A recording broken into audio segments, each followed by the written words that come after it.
आपने अपने घर में, परिवार में, कॉलोनी में कहीं न कहीं इस चीज़ को ज़रूर सुना होगा और इस टर्म के बारे में जानकारी होगी, फ्रोज़न शोल्डर क्या है?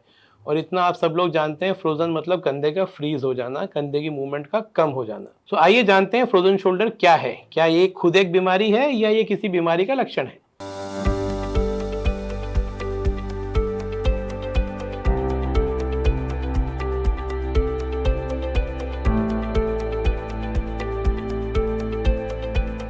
नमस्कार मित्रों, मैं doctor Dilip Mehta, director 360 degree knee clinic. तो फ्रोजन शोल्डर अलग से कोई एंटिटी नहीं होता है।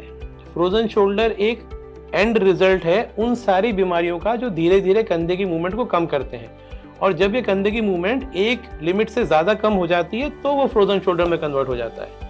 अब बेसिकली पहले वाली वीडियोस में हमने डिस्कस किया है कि यह कारण क्या क्या है।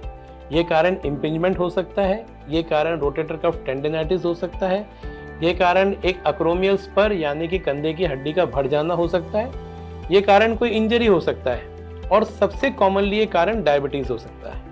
इन सब कारणों की वजह से जब कंधे की मूवमेंट पेनफुल होती है तो हम उस दर्द से बचने के लिए मूवमेंट को कम कर देते हैं। जब इस मूवमेंट को हम कम कर देते हैं तो धीरे धीरे जैसे गुब्बारा चिपकता जाता है, पुराना होता जाता है, ऐसे ही कंधे का कैप्सूल भी चिपकता जाता है, पुराना होता जाता है, और फिर वो ग्रेजुअली फ्रोजन शोल्डर यानी कि एडहेसिव कैप्सुलाइटिस, कैप्सूल का एडहेशन यानी चिपक जाना और उसका इन्फ्लामेशन, और यह फ्रोजन शोल्डर एक बहुत ही पेनफुल कंडीशन है। तो इससे बचे कैसे, आइए इसके बारे में जानते हैं कि फ्रोजन शोल्डर का इलाज कैसे करें।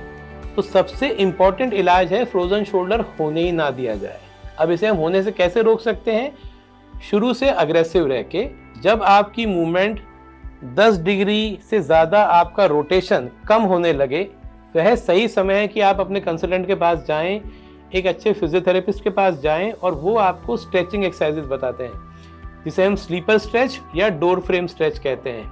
यह दोनों एक्सरसाइजेज आपके एक्सटर्नल और इंटरनल रोटेशंस को खोलते हैं। रोटेशंस खुलने के बाद फ्रोजन शोल्डर के चांसेस कम होते चले जाते हैं। अब समस्या ये है, कभी कभी ये बीमारी इतनी पेनफुल होती है कि आप चाह के भी उस मूवमेंट को गेन नहीं कर पाते। उसमें आपकी मदद करती है फिजियोथेरेपिस्ट, या उसमें आपकी मदद करते हैं इंजेक्शंस।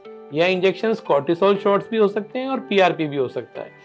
ये दोनों इंजेक्शंस धीरे धीरे जकड़न को डिसॉल्व करते हैं और ग्रेजुअली हम एक अग्रेसिव फिजियोथेरेपी से उसे डील कर सकते हैं। कुछ समय बाद फ्रोजन शोल्डर डिक्लाइनिंग फेज में आता है, जब उसकी इन्फ्लामेशन ऑटोमेटिकली कम होती है। उस टाइम पे ग्रेजुअली धीरे धीरे मूवमेंट खुलने लगता है। यही वो समय है जिसपे हमें अपनी मूवमेंट को और अग्रेसिव कर देना चाहिए। तीसरी चीज जो इम्पोर्टेंट है कि जो अंदर का मुख्य कारण है जो ये प्रॉब्लम क्रिएट कर रहा है, उसे हटाया जाए। यानी अगर वो बढ़ी हुई हड्डी है तो उसे हटाया जाए, अगर वह बढ़ी हुई डायबिटीज है तो उसे कंट्रोल किया जाए, यह अंदर के लेब्रम का कोई फटाव या रोटेटर कफ टेंडिनाइटिस है तो उसे ठीक किया जाए।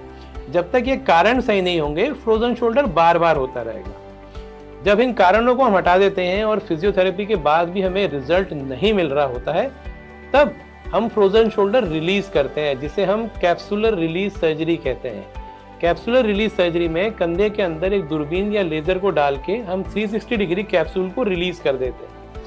कुछ पुराने जमाने में मैनिपुलेशन किया जाता था, जिसे हम कंधे को घुमा देना कहते थे।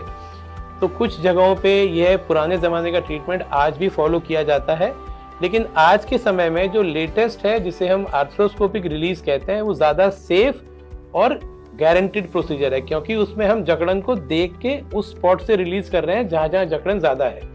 तो अगर बाकी चीज़ें फेल हो रही हैं तो आप कैप्सूलर रिलीज के ऊपर शिफ्ट हो सकते हैं।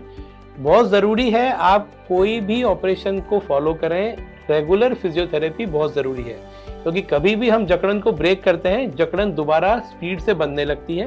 तो उसके लिए बहुत ज़रूरी है कि जब आप इस सर्जरी को प्लान करें, आप अपने शेड्यूल में से इनफ समय निकाल के रखें कि 1 से 1.5 महीने की फिजियोथेरेपी लगने वाली है। बहुत लोग ऐसे होते हैं जो ऑपरेशन करा लेते हैं पर बाद में एक्सरसाइज नहीं करते हैं और दोबारा 3 हफ्ते के अंदर वहीं की वहीं रेंज पर चिपक जाते हैं। ये तब होता है कि जब ऑपरेशन अच्छा किया हुआ हो, लेकिन आप बाद में उस रिहैब को फॉलो नहीं कर पा रहे हो। तो कंधे की प्लान्ड सर्जरी से पहले बहुत ज़रूरी है आप अपने शेड्यूल में फिजियोथेरेपी का एक टाइम निकाल के रखें, जिससे जो डॉक्टर मेहनत करके आपको रिजल्ट दे रहे हैं, आप उस रिजल्ट को जस्टिफाई कर पाए। अगर वीडियो पसंद आया है तो इसे लाइक करें और चैनल को सब्सक्राइब करें। धन्यवाद मित्रों।